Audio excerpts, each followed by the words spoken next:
Hello and welcome to Access Asia. I'm Yuka Royer, and here's what's coming up in this edition. As war rages in the Middle East, most Asian nations walk a diplomatic tightrope, but two big powers in the region appear to be taking a different approach. Japan's newly elected Prime Minister calls for beefing up the country's defences amid rising regional and global threats, but he also faces tough challenges at home. Amid escalating tensions in the Middle East, a number of Asian nations have been rushing to evacuate their citizens from Lebanon. Political reactions vary. China has voiced support for Lebanon in safeguarding its sovereignty and strongly condemned Israel's airstrikes that killed civilians. India called for an early return to peace but extended support for Israel's fight against terrorism. France 24's Andrew Hillier joins me now on set. Hi, Andrew. Hi. So most Asian states made muted statements after last year's October the 7th attacks. Has that changed in the past year?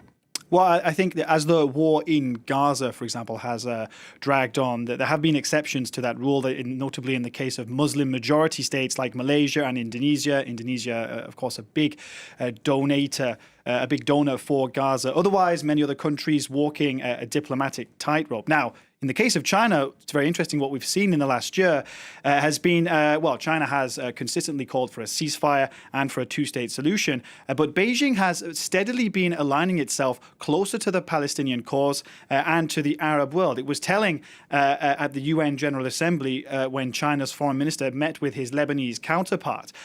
He said that China stood on the side of justice and the side of Arab brothers, including with Lebanon. This was as Israel was ramping up its airstrikes in Lebanon. China also pledging to support Iran's sovereignty, security and territorial integrity. So what's happening here is that China is trying to, set itself up as a power broker down the line, a bit like India. Twice over the past year, we've seen how Beijing has brought together 14 different Palestinian factions, including Fatah and Hamas, sworn rivals, it has to be said, to meet in Beijing, and that culminated with the Beijing Declaration signed in July. This pledge from all sides to work towards national unity, symbolic but still significant. So, with all this, what's Beijing trying to achieve? Well, these are low-risk rhetorical moves. What this is really about is Beijing trying to set the narrative, trying to set itself up as a counterweight to the US, casting its lot against Israel. China's support for the Palestinian cause, it boosts its image in the developing world. It kind of boosts its image as a leader of the global south, and it undermines the image of the US. But as long as China's regional interests don't get too impacted, you're not going to see Beijing getting too involved. However, if this does continue to escalate, if it sucks in more regional players, then Beijing may feel it has no other choice but to play a more active role. What about India? It seems to be more supportive of Israel. Yeah, in the aftermath of the October 7th attacks, India took a very strong pro-Israel stance. Now, even though that resonated with messages put out by Western governments after those attacks, it did mark a shift for India because, for the first time, there was no immediate balancing statement, no reminder of India's historical support for Palestinian statehood. That would come a few days later. And we've seen these ties, as you can see on your screen there, we've seen these ties deepening over the last 3 decades. The keystone of those ties being security and defense cooperation between the two countries. In the 1999 war between India and Pakistan, Israel, one of the few countries willing to sell weapons to New Delhi. And now, over the last 10 years, India has become Israel's largest arms purchaser, buying 2.6 billion euros worth of weapons from Israel. There are even reports that India has supplied Israel with weapons during its war in Gaza. So Indian policymakers also often looking to Israel for inspiration in ideas on how to combat Islamist terrorism, because these are two countries that see themselves as being surrounded by hostile nations, as victims of Islamist terrorism. So in that sense, they can see themselves as natural allies.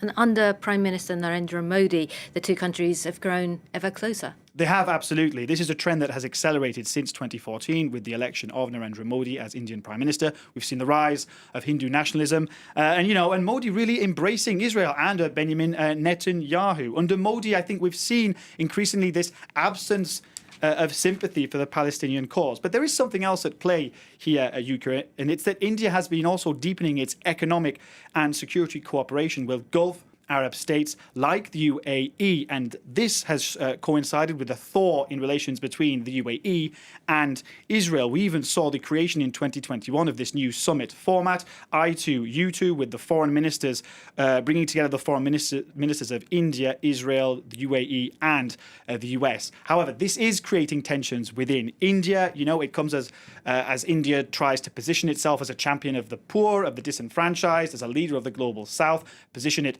vies for with, competes for against China. But it's very hard for India to square its increasingly pro-Israel stance with this role as leader of the disenfranchised. So a delicate balancing out there for India. Well, Andy, thank you for that.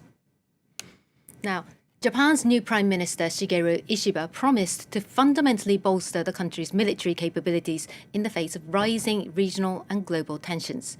In his first general policy speech in Parliament since taking office on October the 1st, Ishiba, a known defence hawk, sounded an alarm over threats from Japan's neighbours, China, Russia and North Korea.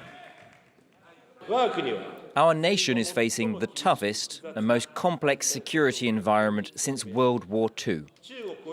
We've seen China and Russia intrude into our airspace in serious violation of our sovereignty. Today's Ukraine may be tomorrow's East Asia. That's what many people are fearing right now. Well, for more about the challenges facing Japan's new leader, let's bring in Robert Ward, Japan Chair at the International Institute for Strategic Studies. Robert, thank you for joining us. Thanks for having me. Now, Prime Minister Ishiba called for beefing up Japan's defences, but he didn't mention two goals he previously pushed for, one on having a more equal alliance with the United States and another about establishing an Asian version of NATO. What does this tell us?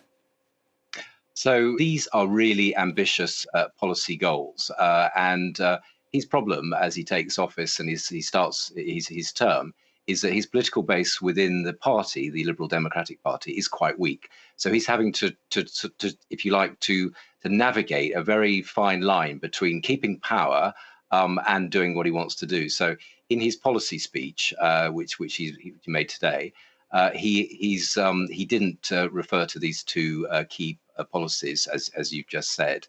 But I think this reflects a sort of realistic view of what he can achieve given his political position.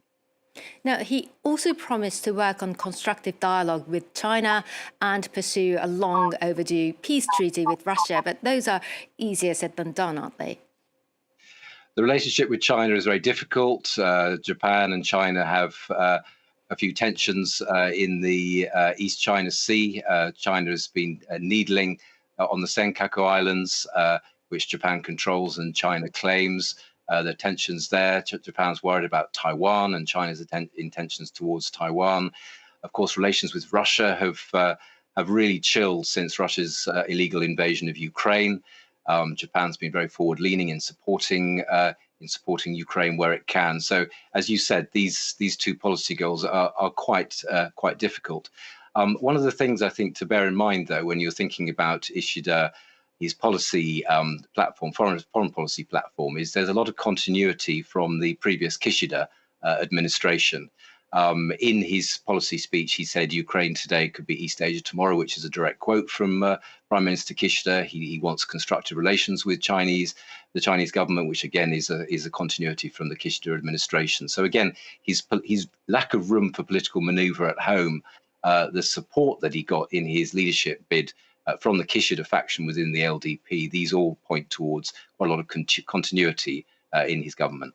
And of course, Mr. Ishiba also faces challenges at home, doesn't he, as the Liberal Democratic Party is struggling to restore the public's trust following another money scandal and questions over its relationship with the far-right religious cult, the Unification Church. So he takes office at a time when the LDP is really struggling in the opinion polls. This reflects a number of factors. Most recently has been the funding scandal, which broke about a year ago. So he takes office at a difficult time. The next general election is due at the end of October. So he's seeking to consolidate his power and build some momentum into this difficult period. But yes, it's a very difficult time for him to to take office. Meanwhile, Japan's economy is struggling to come out of the doldrums, and that's not helping boost the country's birth rate. How does he plan to address that? There isn't really much that he can do. His own preferred policy platform is similar to that of Prime Minister Kishida, his predecessor. So there may be a bit more fiscal action, fiscal pump priming, perhaps. But again, Japan's fiscal position is so tight, and what they can do is so limited that there isn't really a great deal I think one can expect in terms of radical reforms. The Abenomics policy platform of the long-serving Abe Shinzo Prime Minister from 2012-2020, Ishiba was a big critic of that. He didn't think it was. He didn't think it really did Japan's economy much good. I think, as I said, you're going to see a lot of continuity from the Kishida administration, the previous one. Robert Ward from the International Institute for Strategic Studies, thank you so much for sharing your insight with us. Thank you. A bomb buried underneath an airport in the south of Japan exploded, causing no casualties but disrupting flights. The bomb is thought to have been dropped by US forces during World War II. The blast left a large crater on a taxiway at Miyazaki Airport, a former military base from which some kamikaze pilots took off on suicide attack missions. Unexploded munitions continue to be found across the country nearly 80 years after the end of the Second World War. Last year alone, more than 2,300 bombs were defused. And that's it for this edition of Access Asia. Please do stay tuned and see you next time.